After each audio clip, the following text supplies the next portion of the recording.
Despite all his rage, he's still just Nicolas Cage. Despite all his rage, he's still just Nicolas Cage. And someone will say his career can never be saved.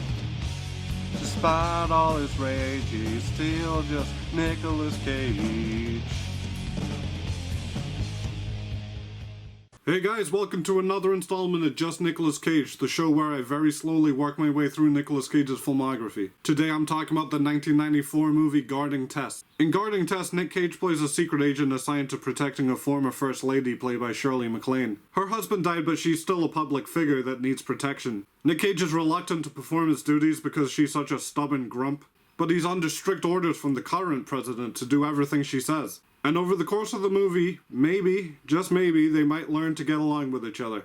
So in my review of Honeymoon in Vegas, I talked about how in the early 90s Nicolas Cage wanted to branch out from being in angsty stuff and wanted instead to be in comedies. Like it says here, so was born what the actor refers to as his Sunshine Trilogy, a trio of comedies including this movie, Guarding Tess. But after watching Guarding Tess, I take two issues with that. One of which is the word sunshine, which implies a happy, fun movie, and the other is the word comedy, which implies a comedy movie. Because to me, Guarding Tess is far from a sunshine comedy.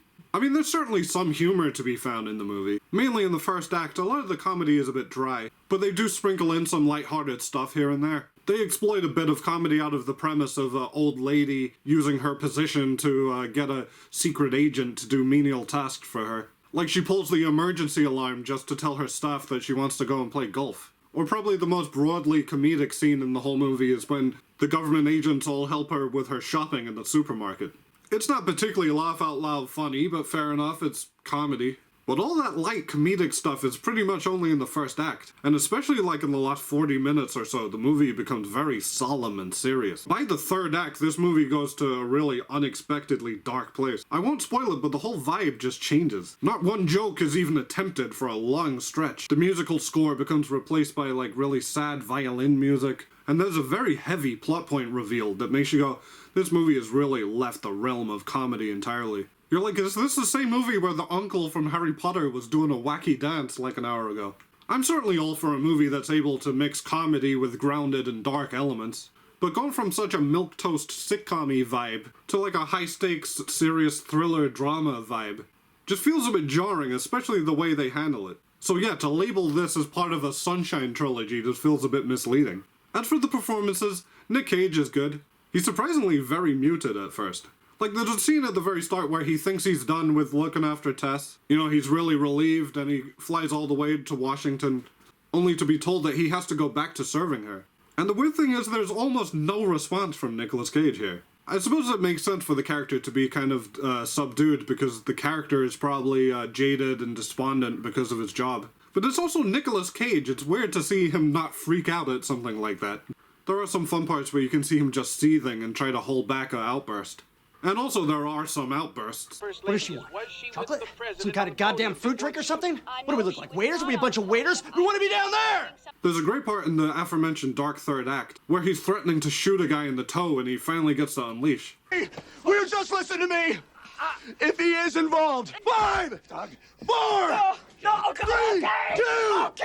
It's a great bit of acting. It's certainly my favorite scene in the movie for sure. Shirley MacLaine is very good here too. She was nominated for a Golden Globe for her performance here, and it's well deserved. The character is quite unlikable, but Shirley MacLaine performs it well, and she did quite a good job at showing the character's softer side. Like when they reveal a bit about her loneliness and insecurities, I did feel bad for her. There's quite a tender scene where Tess and Cage's character have a few drinks together, and Tess opens up about her late husband's infidelity, and Cage talks about his divorce. It's quite a nice, intimate, emotional scene. I also laughed at the part where she throws Nicolas Cage's mannerisms back at him.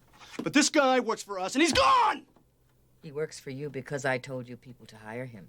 He's my chauffeur. And he's staying!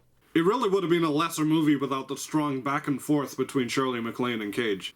So overall, I'm gonna go on a tangent, but don't worry, stick with me. I'm gonna bring it all together, trust me. There's a scene in Nicolas Cage's latest movie, The Unbearable Weight of Massive Talent, where Pedro Pascal's character tells this heartfelt story about how he really bonded with his dad over the movie Guarding Tess. And he came to the realization that ultimately in their relationship, he was Nicolas Cage's character and his dad was Tess. And even though I did have a lot of issues with Guarding Tess, I mean, pretty much all the jokes fall flat, and there's major tonal and pacing problems with it, I can see how this movie would resonate with somebody like it did for Pedro Pascal's fictional character. I mean, Guarding Tess is acted very well. Some of the dramatic elements do work. There are parts where I think it really did succeed as a character study, and it does have an emotional core to it. But yeah, that scene in The Unbearable Weight of Massive Talent made me realize that, as mediocre as I can find some of these Nicolas Cage movies, I can usually see how they would resonate with somebody. Usually thanks in a big part to Nicolas Cage. So even though this movie didn't do too much for me, if you told me you loved it, yeah, I would get it. And I suppose that goes for almost every Nicolas Cage movie I've reviewed so far. Except maybe that one where he rapes an Ethiopian woman. If you told me that was your favorite movie, I'd say you're a piece of shit. And if you're comparing Guarding Tess to the other movie in the Sunshine trilogy that I've seen, I like Guarding Tess more than Honeymoon in Vegas. Honeymoon in Vegas was probably a more enjoyable watch. You had all these farcical scenarios and skydiving Elvises. But ultimately, that was a fairly shallow movie, with nothing really to latch onto on an emotional level like there was with Guarding Tess. And I certainly think that Guarding Tess is the more memorable of the two. So the next movie Nicolas Cage did is It Could Happen to You. And until then, guys, thanks for watching.